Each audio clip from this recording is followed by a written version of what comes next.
everyone! Welcome back again to my YouTube channel, and for today's vlog na ko, panibagong loan application po yung ating i-review. And dito guys, sa loan application na to ha, dalawang loan application kaagad sa isang loan application yung a-applyan mo. So sabi nga nila, the more entry, the more chances of winning. And speaking of winning guys, na-i-announce ko na po pala nung Monday yung ating 5 lucky winners for this week. Nako, kung ikaw dyan ay interesado na sumali sa aking pa-weekly Gcash giveaway, ang gagawin mo lang po is easy lang. Magsusubscribe ka sa aking YouTube channel, ilalike mo tong video na to at mag-iiwan ka ng comment dyan sa comment section. And iyon na, may entry ka na agad sa aking pa-Gcash giveaway. And every last Monday of the month, which is malapit na po yun, may isang mananalo ng aking pa-cellphone giveaway na pwede mo pong i-convert into cash. Diba? Dito manunod ka lang ng pwede mong utangan online, may chance ka pa na manalo sa aking pa-Gcash at pa-cellphone giveaway. And yan, kung interesado ka naman na malaman kung anong loan application yung tinutukoy ko, na isang loan application lang pero dalawang loan app yung a-applyan mo, nako, ano kaya ma-approve kaya tayo dito and magkano yung pwede niyang ipa-loan sa atin. So if you are interested, keep watching.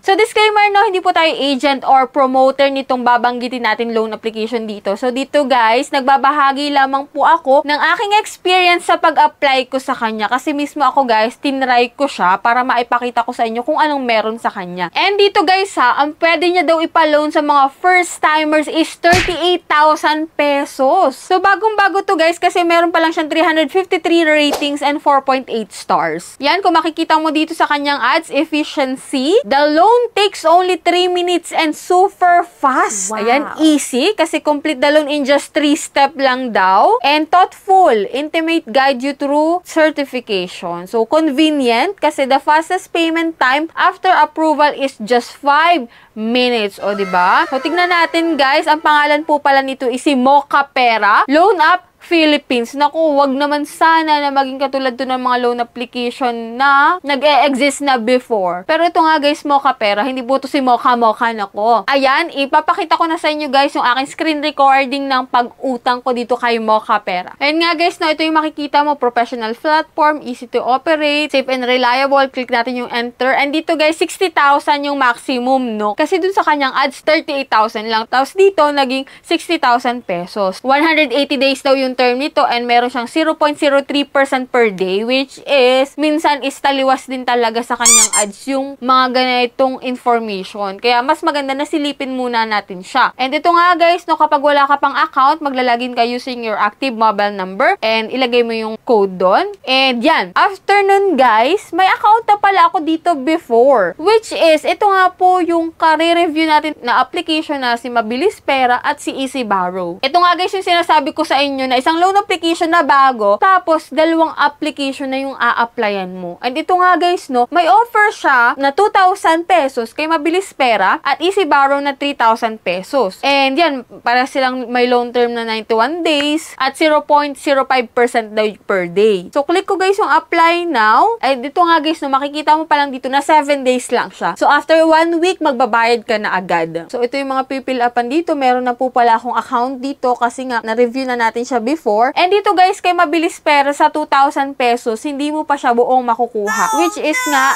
ang disbursal amount o yung marireceive mo na lang is 1,200. Kasi may ibabawas doon na processing fee na nagkakahalaga na 667 kaagad. May risk control service fee siya na 120 at interest fee na 13 pesos. So after 7 days, magbabayad ka na ng 2,000 pesos. Pero 1,200 lang po na-receive mo. So click ko guys yung loan. Ayan, under review pa siya. And then pagkabalik ko, nag-apply din ako dito kay Easy Borrow, which is 3,000 naman yung pino-offer niya, no? Pero biglang nag-2,000 na lang. Kanina kasi nakalagay 2,000 tapos 3,000 kay Easy Borrow. Tapos nung bumalik ako dito guys sa unat, naging 2,000 na lang guys. And kung makikita mo nga dito guys, no, almost the same lang din naman yung ino-offer niya. May ibabawas na processing fee, risk control service fee, interest na ganun din yung same amount. Tapos 1,200 na lang din po talaga yung marireceive mo. So yan, ito pala yung meron dito kay Mocha Pera na sinasabi nila na 2-in-1 na dalawang loan application yung a-applyan mo, which is yan nga kay Mabilis Pera ni Easy Borrow. Kaya kung ikaw ay nakapag-apply na dyan kay Mabilis Pera at kay Easy Borrow na kung iisa lang po silang company, at check may information ka na dyan. And if ever man nakapag-loan ka na sa mga to, i-comment mo po dyan sa comment section para malinawan din yung iba kung magkano yung na-receive nila, no? Pero nakalagay naman dito sa loan details nila na 1,200 na lang po yung marireceive mo. And still, under review pa rin po yung aking loan application dito and ilalagay ko po dyan sa comment section kung approve ako or hindi. So, yan lang guys yung meron dito kay Mocha Pera na bagong loan application na sa tingin ko is nagpalit lamang po ng pangalan para makaengganyo ulit ng mga bagong mangungutang. Pero since nasilip na natin siya, so sana maging aware na rin kayo guys. So, share nyo tong video na to para ma-aware na rin yung mga bago pa lang dyan uutang. And yan, kung may mga nais pa kayong ipa-review ng mga loan application, just comment down below para malaman ko po kung ano-ano yung mga iyon. And that's it. Sa mga hindi pa dyan nakasubscribe sa aking YouTube channel, kindly click the subscribe button. I-on mo na rin po notification bell para updated ka sa ganitong usapan, lalong-lalo sa mga bagong naglalabasan ngayon sa Google Play Store. So, bye-bye na muna for now guys. See you on my next vlog.